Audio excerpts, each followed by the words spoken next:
Hey, what's up everybody? It's Onepeg. Hey, just real quick, I have never been paid by Bungie or Marathon to play their game, ever. They did send me a care package like they did for a ton of other content creators with like a stuffed animal and a hat in it and some other stuff, but strangely enough, that care package didn't include a game key. Instead, they prioritized people that restreamed their playtest announcement to get a key, which I didn't do because I was out of town for a funeral, and then had a follow-up round where you had to do a sign-up form, blah, blah, blah, blah, blah. Anyway, I eventually did get a key and started pew-pewing away both off and on stream. I only say all of this to give you guys a little bit of background that this video, none of this, any of this is in any way sponsored content. Okay, so I will give you my impressions.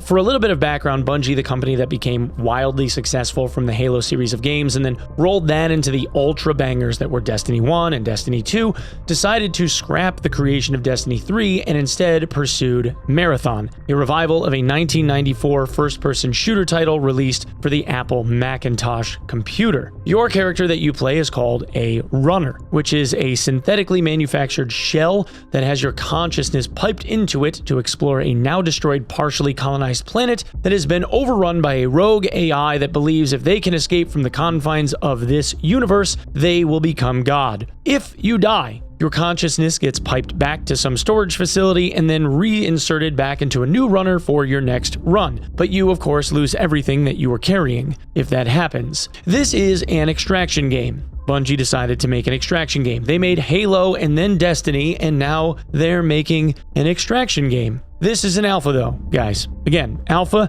So what I'm saying here, I'm saying in good faith in hopes that the devs take some of the critiques they're getting to heart and make some changes, because this game needs some. I'm going to take you on a little journey through time real quick. When I first started streaming, I did so by making guide, testing, and news content surrounding the game Escape from Tarkov on YouTube. One of my favorite creators back then, and still is to this day, is Sequisha. Now, nowadays I'm lucky enough that I can call Sequisha one of my friends, but back then, when I was a relative unknown, I ended up tipping Sequisha $5 to ask if he had any advice when it came to someone starting out as a new content creator like me. He told me that in this gig, you either had to be early or you had to be good. And at this point in 2018, I was late as f***. Only one choice left. Right? That's how I feel about game devs that say they're making a new extraction game. Whether you're an indie developer or a AAA studio entering this space, you have Tarkov to measure up against. I have had my gripes with Battlestate games over the years, don't get me wrong. I've been blacklisted from them more than once. I got banned from their Discord. I got banned from being a Sherpa. I've been told in person, face to face, about how some of the game devs at the studio don't like me due to criticisms I have had about this game in the past. But regardless of all of those critiques and not nice things I have said, there is no denying that Tarkov is a uniquity in gaming, and the extraction genre of games has been defined by what Tarkov produces in people. Like it or not, Tarkov is the gold standard, and they are the rubric by which every extraction game is graded. Aside from the abundance of gun porn, there are 3 reasons why Tarkov is successful and why people keep coming back to it. First is what I refer to as the struggle bus. Second is what I call detail overload. And third is overall immersion. Marathon nails down one of these aspects, but lacks significantly in the other 2. And for icing on the cake, they've implemented a mechanic to the game that no game developer in their right mind should ever add to a competitive multiplayer shooting game. Ever. Full stop. And this is the second time that they have done so. Now for comparison, Tarkov is both extremely punishing, extremely detailed, and extremely immersive. Tarkov's production team has spent over 10 years developing a game that not only has good gunplay, but also has relatively short time to kill, has hundreds of points of interest with loot worth pursuing, has extremely customizable firearms that allow you to make everything from ultra hyper meta to ultra hyper meme, and promotes an extremely steep learning curve where the game doesn't hold your hand, doesn't give you confirmation of anything, doesn't tell you what direction you're going in unless you're physically holding a compass, and doesn't give you a map. The only maps that exist are outside of Tarkov third party on different websites created by guys like Reamer. The difficulty in the game and the game forcing you to learn is also the reason why people stay engaged. Memorizing every route and switchback and turn while looking for would-be opponents and good loot takes a massive time investment, but that time investment is also what keeps players coming back to it. Even now, At 10,000 hours, there's something in the game that I know I can learn from. It's just a good game. It's a buggy mess and has jank and there's tons of cheaters, but it's a good game. Comparatively speaking, Marathon nails down the aesthetic vibe of the game. Artistically, the game is astounding. To me, I love the ambient feel of it. I love that they made purposeful decisions with how they've colored the world and the runners with a specific color palette. I love that the text in the Nintendo 64-esque feel to the world is what it is. Its blocky, textured out world almost looks Minecrafty and voxelized, and I personally dig it. Now, I realize that my like in this take is one that is polarizing. It seems as though there aren't people that are kind of like, I kind of like it. It's either they love it or they don't like it at all, and that's okay. I honestly just wish that the rest of the game was this polarizing, because it's not. Gunplay even feels good. The AI opponents actually work significantly better than how Tarkov's AI does. The AI will get your frontal attention and then send flanking opponents around the sides to pincer you. They reposition, they lay down suppressing fire.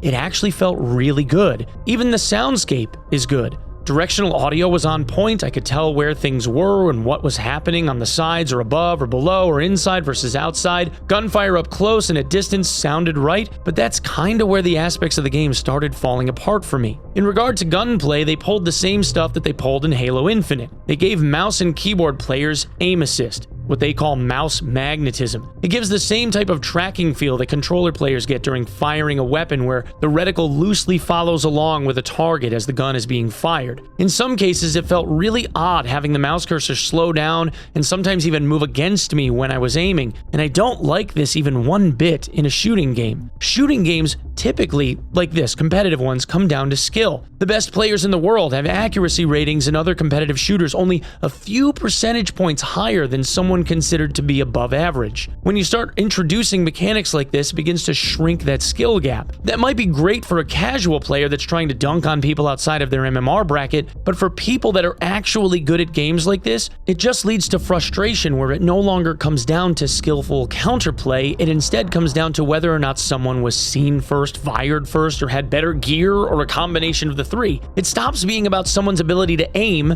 and more about someone's ability to just get a good jump on another player. And if that isn't bad enough, there are attachments that actually improve upon the aim assist, like this Motion Duelist chip that has improved hipfire spread and improved aim assist. And there are multiple mod slots, so you could have more than one. You could have duplicates of this mod chip. Why are we doing this? Even with that turned off, don't get me wrong, the game is fun. It's absolutely fun. But my concern is over how long will the game be fun. Once the nostalgic feeling of the 64-bit artistry and the 50th gunfight over some loot POI has been had, and the discovery starts to die down, where is the hook? Where's the part of the game that's going to make me think about it when I'm not playing it? I haven't found that yet. Okay, so let's talk about customizability. Each firearm has 4 attachment slots on it. These attachments can be looted and eventually bought from vendors that modify the function of the guns they're attached to. It's the same thing with the runner's shell. There's a good amount of customizability, but I was struggling to figure out why I cared at all about any of it. The standard AR that you find everywhere in the game already shoots incredibly flat. So what good does the additional attachments do? Especially if I already have some amount of aim assist working in my favor when I'm holding down mouse 1. How much more survivable am I with additional armor? How damaging are the grenades that you're throwing? Are grenades devastating? How spongy is the down but not out or knocked out state? I can tell you that going into the map as a solo versus trios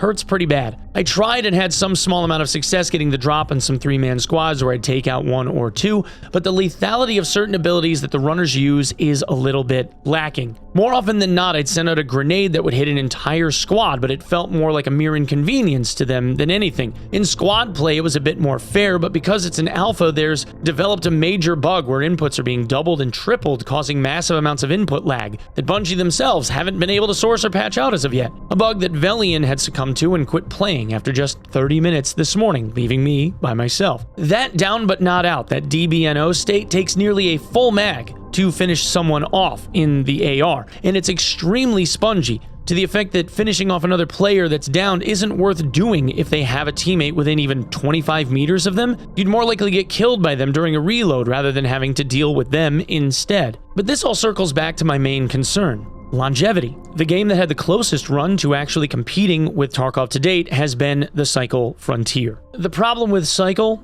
is that it was too overly simplistic in its system's designs. Because they ventured out of just dealing with human opponents like Tarkov does, they had a handful of different creature types ranging in degree of severity and difficulty. Now this is fine, but you fall into a pit where variety starts to matter way more. And they only had like a dozen or so different forms of fauna throughout all of their different maps. Combine this with their public bragging about how robust their anti-cheat was, more or less taunting cheat devs to crack the entire thing wide open and turn it into a cheat fest, along with very simply understood armor, gun, and ammo mechanics with just having color-coded firearms, attachments, and just a single type of ammo for each platform, and you have a game that frustrates people in the wrong ways and bores them very quickly once they figure out where all of the good loot is. There was no forcing people to play differently. There's no Tarkov struggle bus. There's no forcing you to not use AP ammo every round because you run out. There's no forcing you to scavenge for food and drink because you are running low on both. Marathon reminds me of this loop that the cycle had.